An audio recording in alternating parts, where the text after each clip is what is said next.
Welcome back to the Apatros review. In this episode, Death Sentence. Hi there, welcome back. I'm your host, Mila Sipka, and join me as I take you on a ride through science fiction, action, and horror, all from my personal DVD collection. Now in this episode, we look at the film Death Sentence, another one of those 70s telepics. Now, in case you're wondering why I'm going through so many of these ones, it's because I'm starting from the bottom of my collection. They pretty much inhabit that. Now, the film was released on several public domain and bargain basement DVD labels.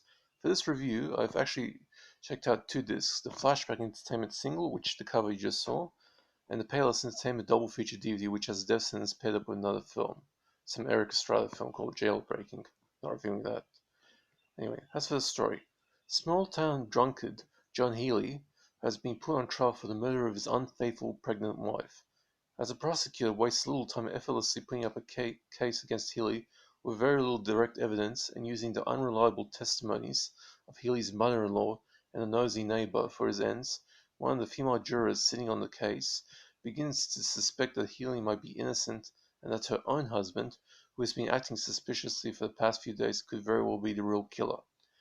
Now, this 1974 telepic production for the American ABC network is a pretty cut-and-dry case of a rather average telepic drama that the likes of Aaron Spelling, the king of daytime television, who had built up a reputation of making cheap telepics like this one, and various classic television shows had made.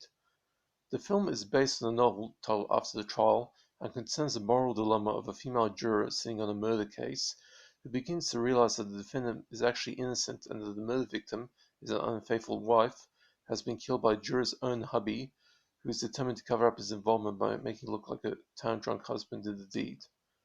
By all rights, Death Sentence is nothing more than a washout of a telepic drama. As a courtroom procedural, it's complete bullshit.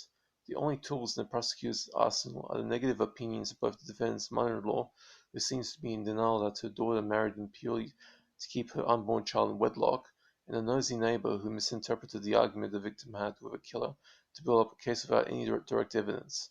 Now, I'm not a legal expert, but I do know that were the trial mounted today, the prosecutor would not be able to build up a case based purely on hearsay or without any direct or even decent circumstantial evidence.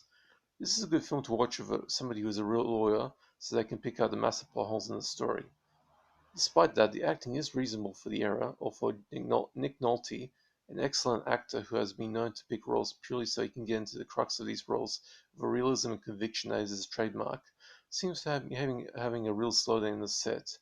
Having said that, he does make the role of the defendant on trial for his cheating wife's murder pretty convincing enough, making some viewers think he's been taking swigs from a liquor bowl in between takes.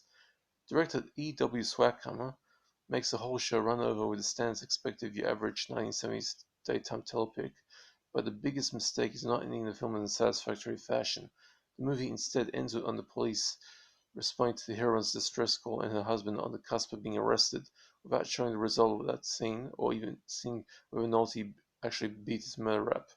As for the gore report, there's no gore here. The cheating wife was strangled with the killer's scarf, which his own wife realizes is missing, and it's a smoking gun. As for nudity, no nudity here. Get real, this is a 1970s television film market we're talking about here, not the theatrical kind. Sex and nudity wouldn't really appear in telepics until at least the very late 90s. I give the film a C, a 4 out of 10, meaning it's an average effort, nothing more. As for the DVD, Death Sentence has been haunting the public domain for decades, popping up on numerous bargain basement DVD multipacks and box sets with commendable regularity. My original copy was from Mercy Entertainment, a Region 1 label that had really bad picture quality. The print they used was so dark you couldn't see a bloody thing. And I then picked up both the flashback release, which has a slightly brighter picture than necessary, and a little shadow detail but was otherwise okay for the $2 asking price, and the Payless Entertainment double feature issue, a full second shorter than the flashback print, but had the contrast handled at a better level than flashback's print did. For the purpose of this review, I'm not keeping this film, but I just want to check it out given that I've seen it before on the Madison set. There are no supplement on any of these releases, but then again, this is not the sort of film where you expect a decent supplement or even a trailer. So the film pretty much gets a C, which is a 4 out of 10, being average. Anyway, that's it for this review.